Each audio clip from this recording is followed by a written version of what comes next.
vous avez des questions à poser à la tribune, c'est le moment.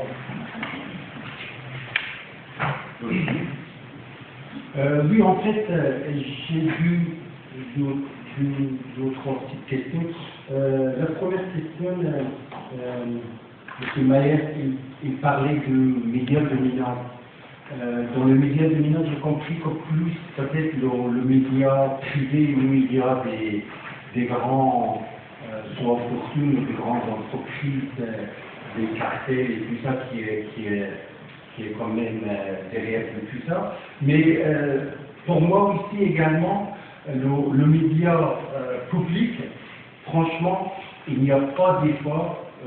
Je vous donne un exemple entre Poujada et Patrick Poivre d'abord, il n'y a pas beaucoup de différence pour moi. Voilà.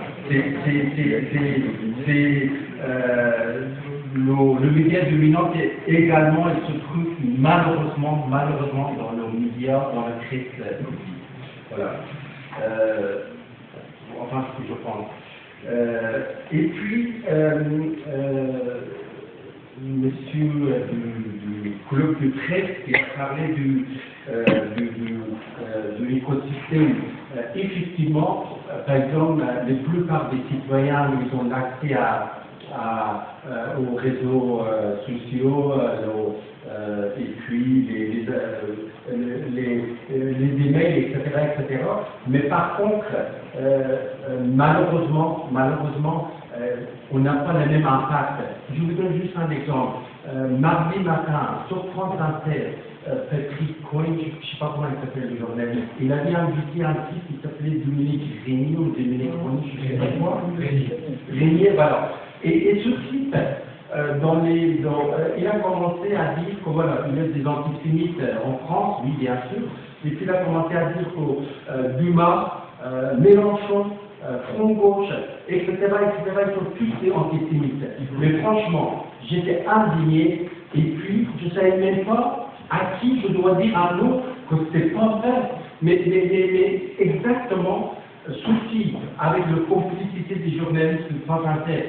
Il réagissait de la même manière que les antisémites qui volent les juifs partout, il réagissait exactement la même chose. Voilà, il y a des antisémites partout, par-ci, par-là. Voilà, mais autant qu'un citoyen, à qui vous pouvez dire que vous n'avez pas de droit sur les enquêtes publiques, avec l'argent public, de raconter des propos aussi graves. Voilà, c'est où il y a... Voilà. Voilà, j'arrête. Oui, j'aimerais bien réagir quand même très rapidement à la notion de média dominant.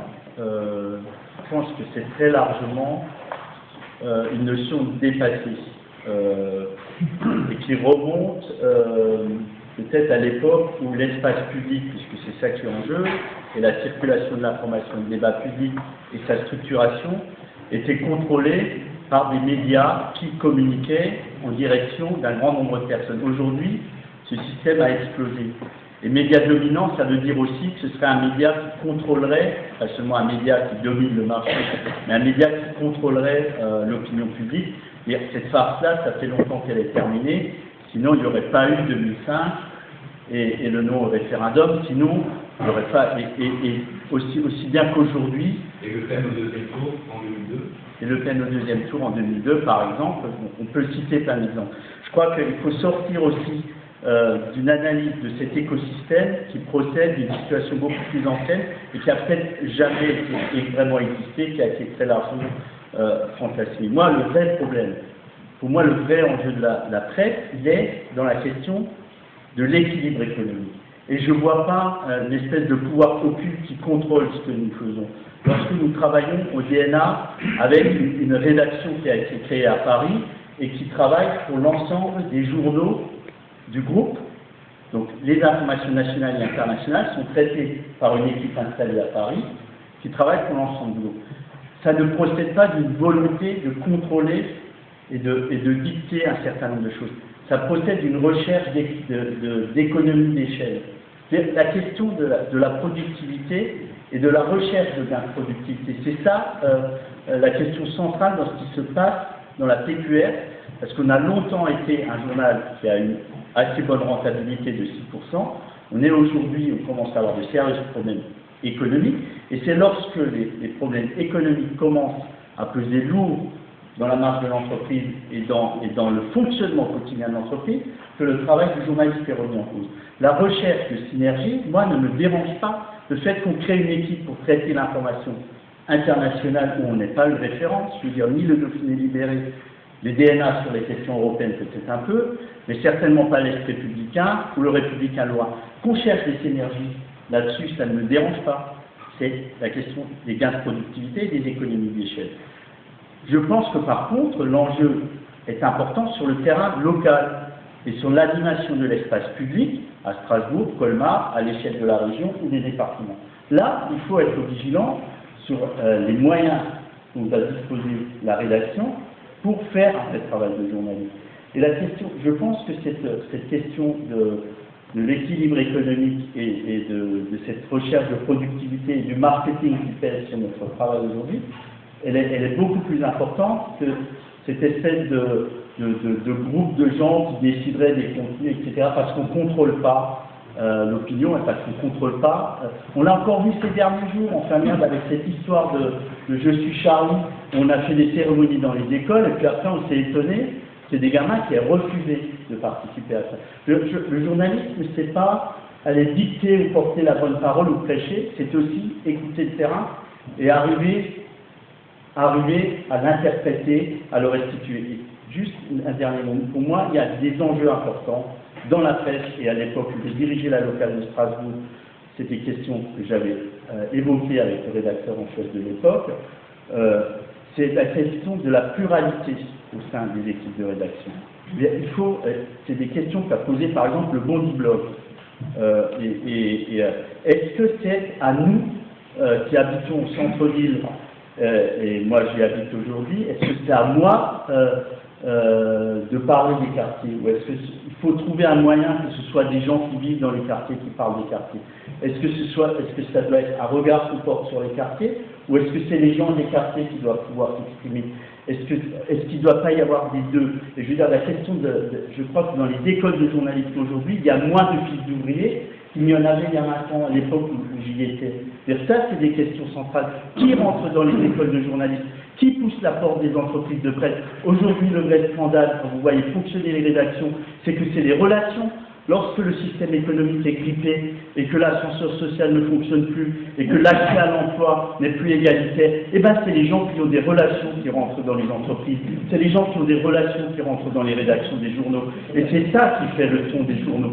Si on ouvre la porte des rédactions aux gens qui viennent des quartiers, si on met en place, comme le fait le Bondi Blog ou le LJ, si on met en place des formations, des prépas aux écoles de journalisme et qu'on fasse en sorte que les gens qui ont grandi dans les quartiers puissent franchir la porte de Sciences Po, puissent franchir la porte des journaux, il y aura peut-être aussi un autre discours sur les quartiers. Et je crois que ça, c'est les vrais enjeux. Je crois qu'il est économique, qu'il est aussi dans la responsabilité qu'a le système éducatif à former des journalistes, la responsabilité des rédactions à ouvrir leurs portes.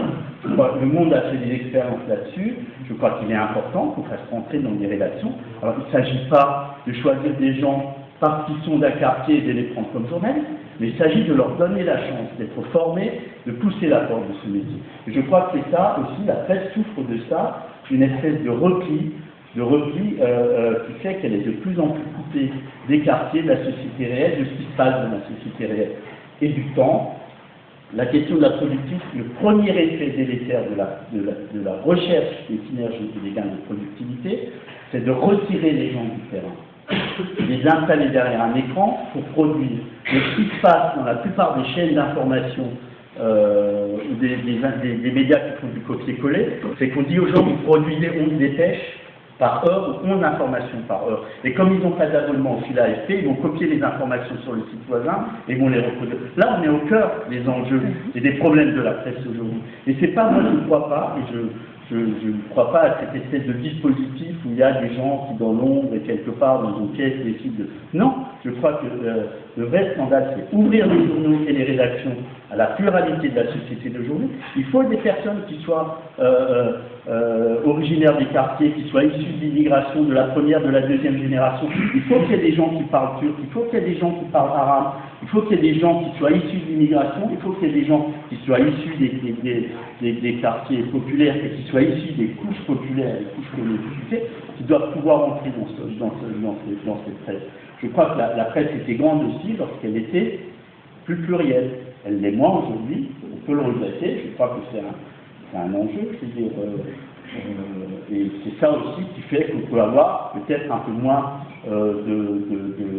de voix unique ou de manière complètement formatée de parler. Juste une remarque par rapport à ce qui a été dit.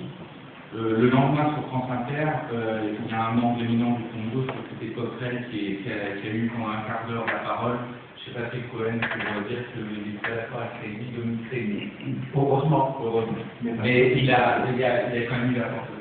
Juste une remarque, j'avais promis d'être sage et de me taire, mais c'est par rapport au tableau là. Vous imaginez Jean-Daniel aller soumettre son édito à un Clotaire Riel. J'y ai travaillé, hein, c'est les groupes de presse que je connais par ailleurs. C'est très vrai, moi j'aime beaucoup Nidan et tous les successeurs et les chiens de garde, les nouveaux chiens de garde, il n'y a pas de problème. Je suis abonné au Diplo, vieil abonné au Diplo, donc tout ça j'entends. Mais vous raisonnez en bloc là, vous raisonnez en bloc, il y a de la diversité. Il y a Bolloré dans la presse, voilà, des sons ou prendre Olivier Gisbert, on va soumettre son édito à Pinot pour approbation, avant parution.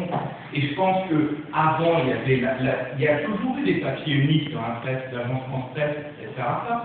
Je veux dire, le premier cahier des DNA, comme le premier cahier du Parisien ou d'aujourd'hui en France, c'est des artistes qui sont pris. Il ne faut pas faire de procès d'intention sur l'actionnariat des canards, parce qu'il y a à leur tête des... Moi, j'ai connu d'avant Arnaud aux Échos, j'ai connu après quand il a racheté les Échos. Il n'y a eu aucun changement. Il y a des gens qui sont partis, qui ont fait voler la clause de sécurité, mais il n'y a eu aucun changement au niveau de la rédaction.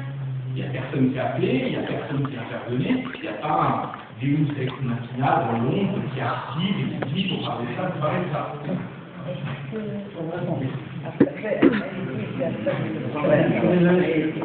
peux pas être d'accord. Oui. Vous connaissez un groupe dans lequel il semblerait que ça se passe comme vous dites. Moi, j'en connais d'autres. Ça se passe comme je vous ai expliqué. J'ai connu, alors je ne peux pas parler de ma vie, mais la seule chose qui intéresse Marie depuis la mourir, enfin, et ses enfants, c'est vendre du papier et d'avoir des sous. Ce qui se passe dans l'équipe, dans le Parisien, elles s'en foutent.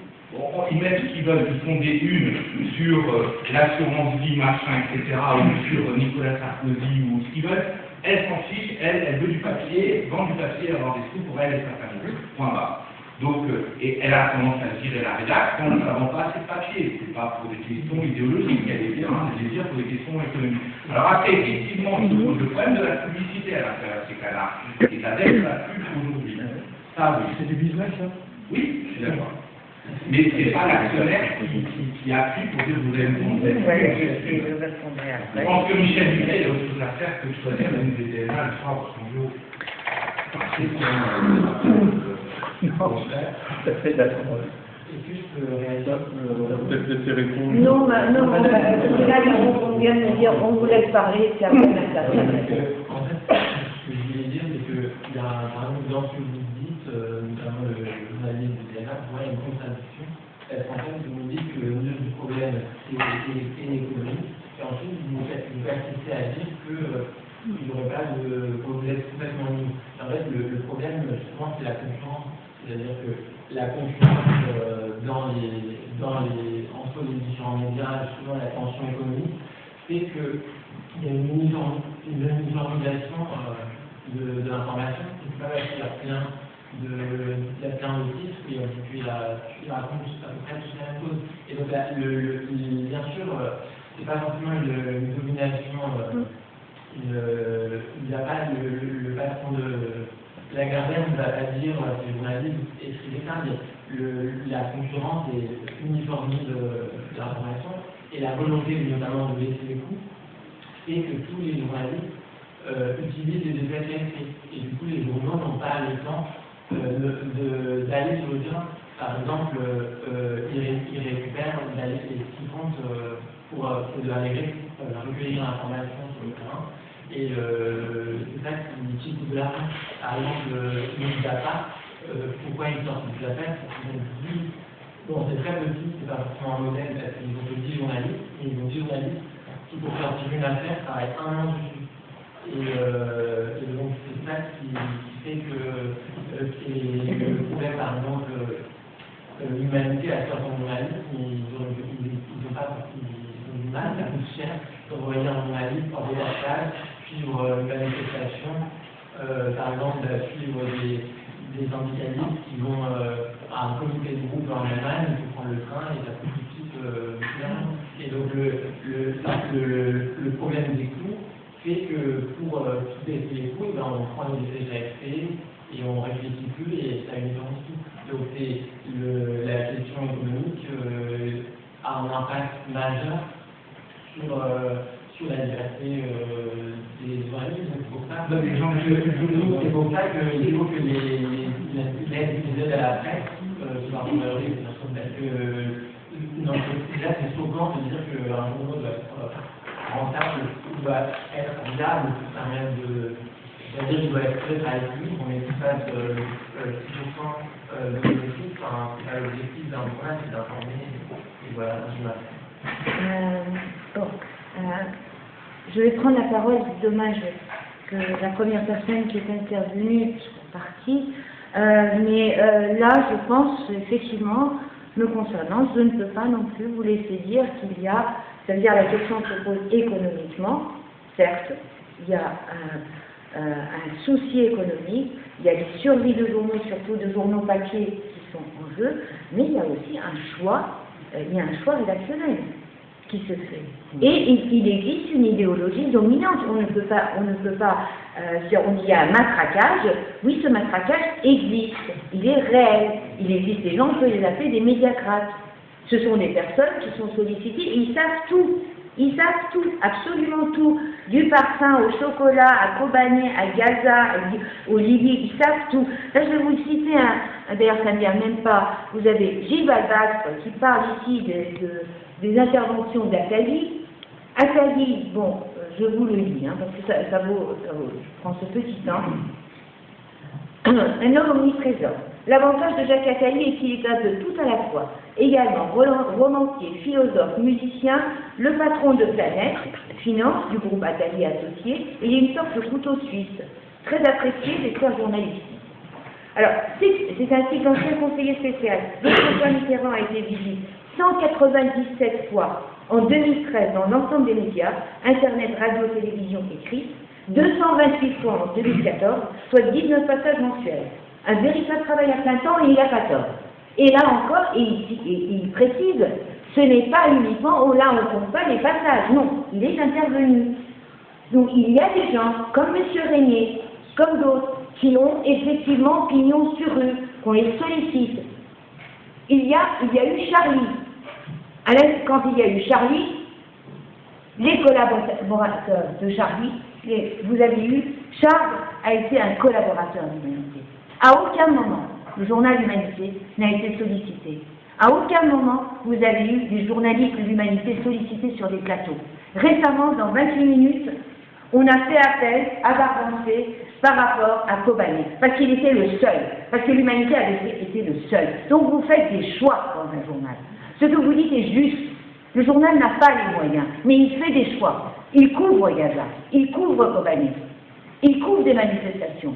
Et donc je suis désolée, on ne peut pas dire qu'il y a, voilà, on arrive, sinon il est beau, tout le monde il est gentil. Non, il y a une idéologie dominante, il y a un matraquage. Et je reviens sur le point que j'ai dit au début, j'étais même surprise que Jean-Claude Meyer parle de pluralité. Vous pouvez avoir une panoplie de presse, comme les gratuits qu'on donne aux gens, ils réfléchissent même plus, vous leur donnez un système, vous dépensez comme ça, le monde il est comme ça, et ça roule. Voilà, c'est tout. Vous pouvez faire ça, ça s'appelle pluralité, non pluralisme. Ce n'est pas la même chose. Nous ne parlons pas, nous n'utilisons pas les mêmes mots. Les sens ne sont pas les mêmes. Parler des actionnaires. Non, mais les actionnaires, monsieur. Donc, je termine, si vous permettez, je termine. Quand vous dites, on va ouvrir, vous savez, moi j'entends les mêmes, c'est les mêmes discours. Et à un moment, ça devient, excusez-moi, mais ça devient un peu insupportable. Les gamins des quartiers, on va leur donner les moyens d'aller dans les écoles de journalisme, et c'est ainsi qu'on va apprendre à connaître les quartiers. Je suis désolée, le gamin du quartier qui va faire l'école de journalisme, peut-être demain va faire le choix d'aller au Figaro. Mais monsieur, le Figaro, c'est le Figaro. Non, mais non, le Figaro, si on dit on ne connaît pas ce qu'on ne connaît pas, moi je trouve personnellement, en tant que lectrice, je n'ai absolument pas ni vos connaissances ici, ni vos compétences, à mon modeste niveau d'individu. Je trouve ça lamentable que des individus, désolant, catastrophique, que des individus aient fait l'Institut d'études politiques pour passer un examen, rentrer à l'école de journalisme, et alors, comme vous pouvez leur mettre des bonnets d'âne, entre islamisme, musulmans, islam, ils ne peuvent même pas faire la distinction. Les pays arabes sont uniques. Il y a des pays arabophones. Les pays arabes n'existent pas. Donc si la production de toutes ces écoles, et dont les gosses apparemment c'est les gosses notables, c'est ça, il y a des problèmes ailleurs. Il y a des problèmes ailleurs. Moi je défends effectivement une presse qui doit être réactive, qui est un quotidien. L'humanité est un quotidien. Donc il doit réagir. Vous faites le choix de l'intelligence, donc de la profondeur du contenu, et non pas de la productivité et de la vente. Aujourd'hui, l'humanité tire à peu près, je n'ai pas les chiffres, et 43 000. Fonctionne principalement pour pouvoir assurer sa survie par abonnement. Parce que même aujourd'hui, avec une augmentation à 1,70 €, quand on achète l'humanité en kiosque, c'est encore à perte. Quand une lectrice comme moi fait le choix d'aller chercher le journal dans un kiosque, pour que le journal soit encore visible, pour qu'on le voit, quand vous faites ce choix, je sais que c'est à perte, même pour l'humanité. Mais si nous ne fonctionnons que par abonnement, ce journal disparaîtra. Au lendemain des tragiques événements de janvier, tout le monde a crié « Ah, on va aider, l'État a pu sortir tout d'un coup 1 million ».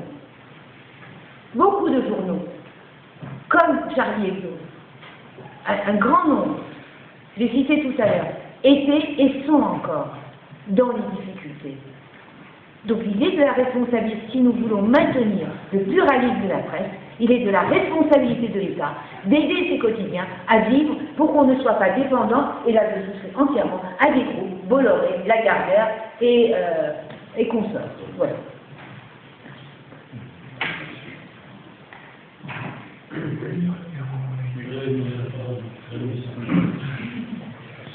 Moi, je m'interroge et sur la liberté de la presse et sur la pluralité de la presse. Enfin, je ne m'interroge pas sur la pluralité des titres, je m'interroge sur la pluralité de l'information. Je prends un événement tout à fait récent. Roland Dumas vient de publier un livre dans lequel il reconnaît qu'en tant que président du Conseil constitutionnel, il a fait rectifier les décomptes financiers de Chirac et de Balladur lors des élections de 1995. Bon, Chirac, Balladur, c'était une autre paire de manches. Mediapart a fait une enquête très approfondie à l'époque, et il citait notamment comme argument qui avait fait que les personnes qui avaient instruit le dossier avaient appelé au rejet des comptes de campagne de M. Balladur.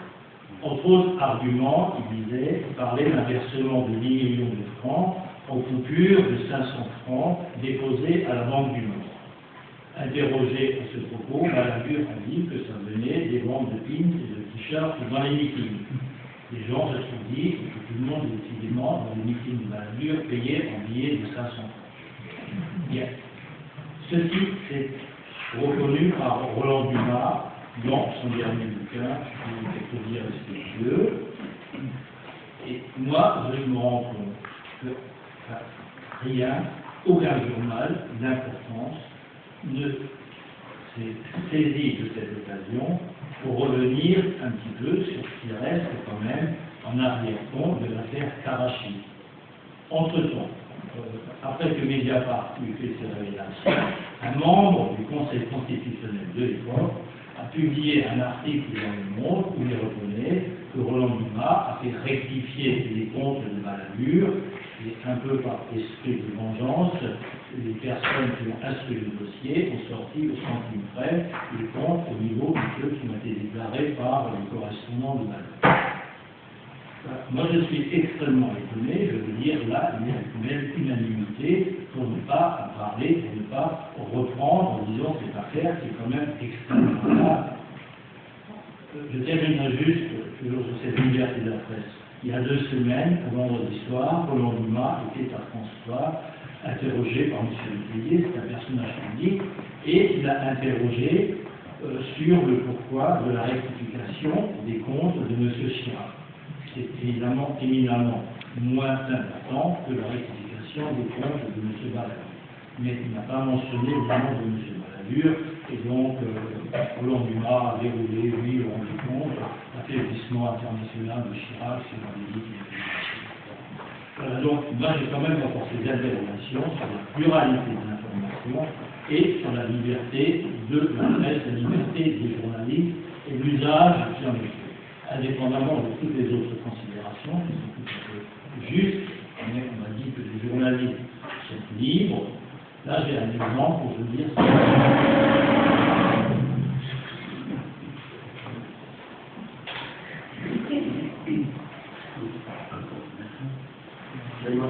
Il fait penser que les grands groupes, là, les milieux financiers sont très intéressés par la presse et par l'orientation idéologique de la presse, c'est que tous les journaux gratuits qu'on a eu fleurir depuis un certain nombre d'années ont été créés par ces grands groupes. Matin, Direct Soir, c'est Bolloré.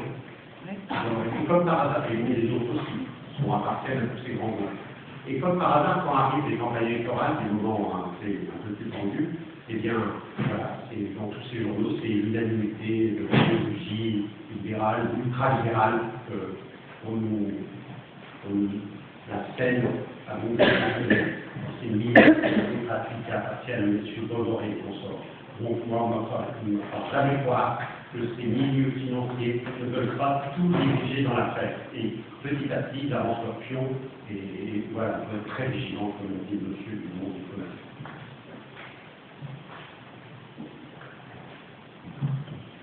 Je veux juste citer une anecdote à propos de Mediapart. Lors de la dernière campagne municipale, alors les 2 sessions et la feuille qui l'ont confirmé, lors de la dernière campagne municipale, il y a eu un problème le dernier jour avant l'ouverture de la campagne officielle avec un conseiller municipal qui était sur une liste, qui avait été embauché sa secrétaire dans un grand groupe, etc. Mediapart a attendu 19h30 ou 20h pour sortir l'info et ne l'avait pas sorti avant dans la journée. Pourquoi? Tout simplement. Alors, on peut imaginer plein de choses, il ne l'avait pas, mais c'était tout simplement pour être hors délai au niveau du bouclage des DNA, pour que l'information ensuite ne passe pas dans les DNA le lendemain et soit hors période de campagne, enfin dans la campagne officielle, et donc ne pouvant plus être cité.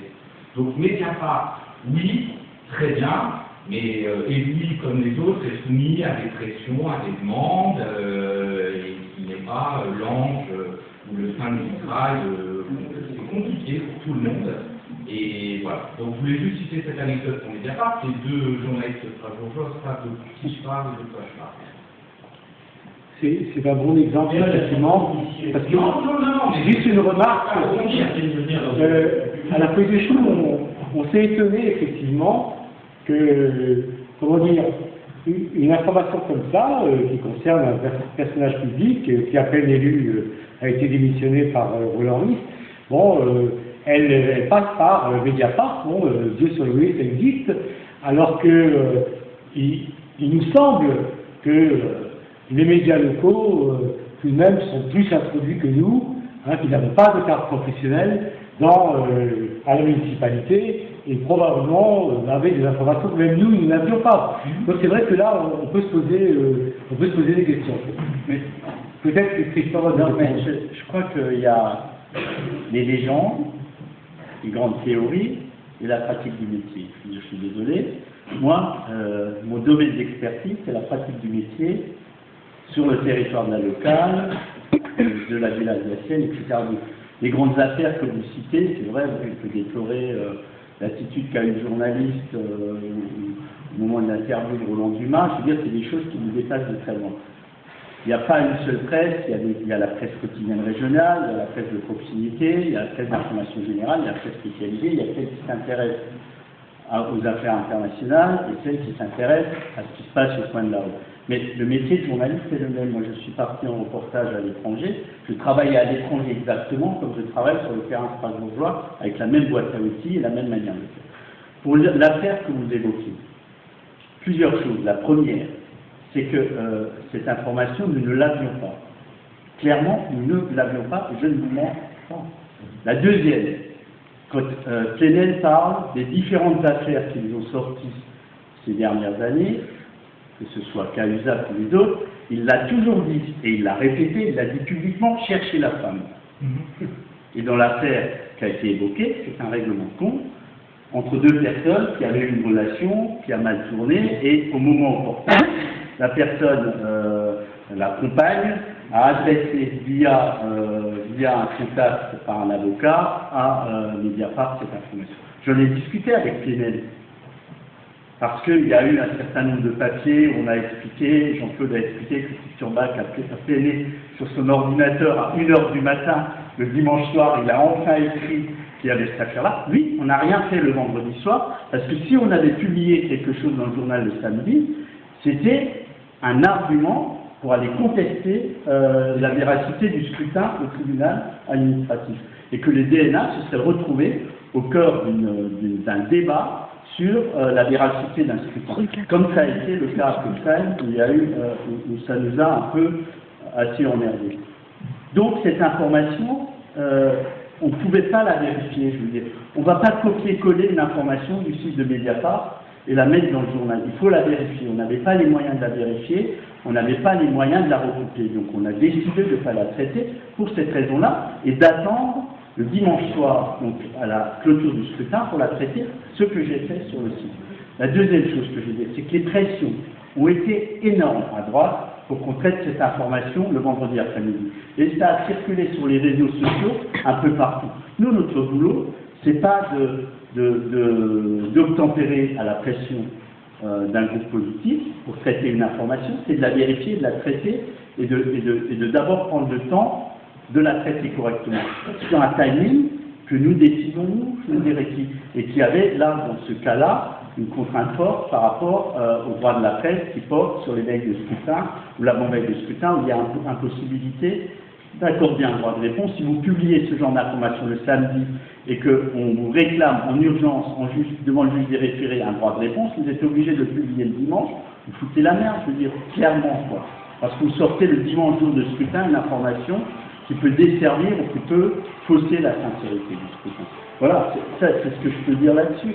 Après, on l'a traité cette affaire, et d'autres l'ont traité, je veux dire, et d'autres affaires sortiront. Je crois que c'est pas. Moi, je crois que c'est regarder aussi un peu le travail des journalistes par le petit bout de la lorgnette. Et le jour où Plenel quittera Mediapart s'effondrera. Non. Le jour où Plenel quittera Mediapart, s'il n'arrive pas avec Arfi et avec l'un ou l'autre personne qu'il a mis en place autour de lui, s'il n'arrive pas à leur transmettre sa culture, Mediapart a peu de chance de subsister. Arfi, clairement, n'est pas tombé du ciel. C'est pas un journaliste qui l'a recruté par hasard. Arfi est le fils d'un policier de la brigade financière de Lyon avec lequel Édu Plenel a travaillé. Du temps, il faisait du journalisme d'investigation pour Le Monde. Il n'est pas tombé du ciel. Peu importe s'il fait bien son boulot. Relisez la presse cachée du Monde, il y a quand même un certain nombre de pages sur le journalisme de connivence. C'est-à-dire que les affaires qu'a sorti Plenel à un moment donné, c'était les relations avec Bonne Maison. Je crois que c'est juste ce nom, je crois que je ne pas ça. C'est comme ça qu'il a eu des informations.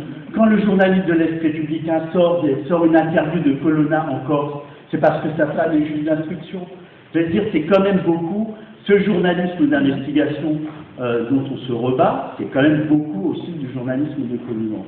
Moi, je fais du journalisme de local. Je suis là pour défendre ça. Je n'ai pas à défendre PPDA ou n'importe qui d'autre. Je travaille sur le terrain strasbourgeois. Quand j'ai quitté la rédaction de Strasbourg, Manu Planta et moi, il m'a dit on a bossé ensemble 6 ans, on a fait un bon travail.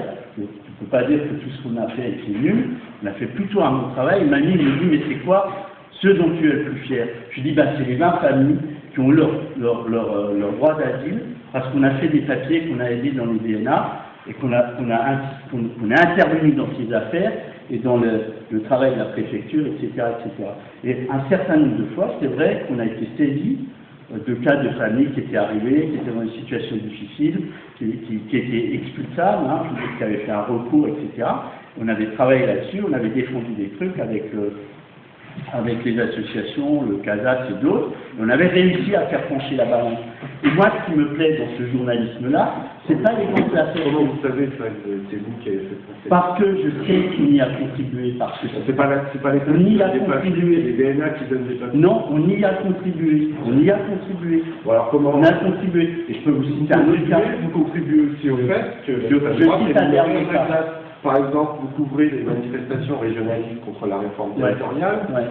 Des gens expliquent, on voit sur le terrain, pour ceux, pas besoin d'être docteur en sciences politiques, que la moitié de la manifestation, c'est des militants politiques, soit de l'extrême droite, soit de la droite. À la moitié. Renseignez-vous. Attendez, je suis sur le mur des cons. Je suis en grand sur le mur des cons, je veux dire. Attendez. Mais non, vous vous rendez. Je suis en grand sur le mur des cons. On a écrit de moi que si j'avais vécu en 42, j'aurais des. Le lendemain d'une dernière, vous avez fait un reportage folklorique sur l'Alsace dans votre journal en montrant des photos de personnes qui étaient déguisées en alsaciens. Alors qu'il y avait le GUD qui a 10 personnes. Non, on en a parlé. Mais si. Je les ai donnés en ligne. Non. Il faut arrêter. Vous avez une galerie de portraits qui est parue le soir de la Oui, on les a regardés. Si ça avait été la gauche qui avait fait... Vous avez pas dit qu'il y avait les saluts nazis, les chants antisémites, etc. Enfin, faut arrêter quand même. On en est... Non mais, Il y a autre chose, attends. J'aimerais bien que Christian Bach réponde sur ça, concernant l'espace Hoche. Hein, parce que là, c'est quand même une chose qui est franchement étonnante. Hein. Non, tu bien dit, je vais dire, voilà quelque chose qui est un type de camp tout à fait nouveau, qui est ouvert à 12 km d'ici. Bon, non seulement les DNA n'ont pas couvert la fin du camp Saint-Gall, mais se sont contentés de reprendre la propagande municipale, et depuis, ça fait plus d'1 an que ce camp existe, vous n'avez fait aucun reportage. Je ne parle pas d'un reportage accompagné par M. Bournade, le fonctionnaire des Roms à Strasbourg, mais un reportage véritablement indépendant, comme nous on en a fait, hein, pour dire au public qu'est-ce que c'est que ce espace Hoche, n'est-ce pas? Là j'ai une question précise, j'aimerais bien la réponse. Pourquoi les DNA ne vous Vous allez toujours trouver des cas, et c'est faux, la manière dont vous dites qu'on a fait... Vous faites de la propagande silencieuse dans vos écrits. Comme l'a dit madame, vous diffusez l'idéologie dominante et après vous masquez derrière le localisme nationaliste, comme le Dauphiné libéré, comme tous les torchons des régions françaises. Voilà. C'est toujours le même discours. On l'entend à chaque fois qu'il y a une réunion sur la liberté de la presse, les journaux régionaux se cachent derrière leur professionnalisme du localisme de terrain. Attendez, on imagine le pauvre journaliste avec ses bottes dans la boue en train d'arpenter les rues, etc. Vous nous faites le même discours à chaque fois. Dans vos éditos, vous diffusez la pensée unique, dominante. À chaque fois et tout le temps. Vous êtes connus pour ça, Il y a un moment, les gens de l'humanité disent dans quel camp ils sont, il y a un moment où les journaux régionaux devraient dire dans quel camp ils sont. Et quand on fait le rapprochement, bien sûr que ça vous dérange, avec les intérêts financiers, qui vous possèdent, vous nous expliquez que les gens achètent les journaux pour faire joli, sans intérêt. Mais vous nous expliquez que TF1, la LCI, non pas pour faire de la communication avec les élus, comme vous le faites dans les DNA, mais pour faire de l'information. En fait, vous prenez les gens pour des cons. Franchement, vous prenez les gens pour des cons. Franchement, vous racontez n'importe quoi. Je vais pas perdre mon temps. C'est votre avis, vous avez le droit de vous exprimer. Non, laisse-le répondre. Je vous dis pour raconter n'importe quoi. La première chose, je suis salarié du DNA. Je ne suis pas le propriétaire du DNA. jamais vu ça. Les journalistes des DNA, c'est des salariés, C'est pas la c'est question. pas propriétaires des DNA. Ils n'ont pas un directeur de conscience qui du matin au soir leur dit quoi. Ils n'en ont pas besoin. Ils n'en ont pas besoin, formatés. Complètement fantasmé Non. du fonctionnement de la presse. Ouais, d'accord. Une, et de deux, si vous avez lu et suivi la couverture des manifs parisiennes, vous ne diriez pas ce que vous dites. Je veux dire, je suis désolé, je le répète, je figure en bonne place sur le mur des comptes. Alors, Oui, Mais qui m'a mis sur le mur des comptes? le lendemain C'est de les cette personnes qui manifestation, considèrent que le lendemain de cette Mais manifestation, laissez-moi seule Libération a parlé d'extrême droite. Vous n'avez pas parlé dans notre journal. Laissez-moi terminer. Qui m'a mis sur le mur des comptes? Non mais qui m'a mis sur le mur des comptes? C'est les régionalistes, les autonomies. C'est les gens qui ont pris des slogans d'extrême droite. Vous avez la mauvaise position. et alors? Qui a écrit que j'aurais laissez-moi terminer, laissez-moi parler. Qui a écrit que j'aurais dénoncé mon voisin en 42? Qui l'a écrit? C'est des autonomies. C'est des mecs d'extrême droite qui l'ont écrit. Ma grand-mère est morte par amour. J'aurais certainement pas dénoncé. Je suis désolé, j'aurais certainement pas dénoncé mon voisin juif parce que 42 c'est la race du Vénézuela. J'aurais certainement pas dénoncé mon voisin en 42. Les l'extrême droite. Je sais pas, je veux pas Monsieur Roche, je suis pas dépositaire de la ligne éditoriale du DNA. Je suis responsable des contenus numériques. Je fais mon travail. Je ne connais pas ce dossier. Non, mais je ne sais pas toi personnellement. Pourquoi les DNA n'ont pas donné d'autres informations sur le dit espace Hoche que ce qui a été donné par la mairie? Personne n'y a vérifié sur place qu'est-ce que c'est et qu'est-ce qui change derrière ça. Personne. Il n'y a que la feuille de chou qui l'a fait. Qu'est-ce que vous dites? Écoutez, il est plus de 20 heures, et on va devoir arrêter le débat. C'est pas que je veuille. Voilà. Oui, un mot expliqué. Oui, non, mais voilà. Non, Il y avait une dernière, je sais pas, vous avez... Non, mais excusez-moi, vous poser une dernière question, je ne sais pas, rapidement, parce que juste qu'on vient comme ça... Moi, je pense que, d'abord, merci pour l'invitation. Je ne suis pas venu, je ne me suis pas invité. Hein. D'abord, pour commencer, merci pour l'invitation. Je crois que c'est important de débattre. C'est important d'accepter qu'on critique notre manière de faire. Et puis ensuite, je crois qu'on essaye de faire notre travail honnêtement. C'est-à-dire, les journalistes que nous sommes, qui ne sont pas propriétaires, qui sont salariés, qui sont soumis au même régime qu'un certain nombre de salariés, mais qui exercent... Salarié a le droit de dire non, je dis que mais qui exercent un métier il y a une un peu petite contradiction. non, qui exercent un métier un peu particulier, on peut dire. Voilà, je veux dire, c'est vrai aussi, et je crois que vous avez une mauvaise lecture de la couverture des manifestations par les élus. Si quelqu'un veut leur mot pour... Les conclusions. Il faut acheter le diplôme. Acheter le monde diplôme. Acheter le diplôme. Abonnez-vous. Alors oui, ça c'est sûr. Moi je vais vous discuter.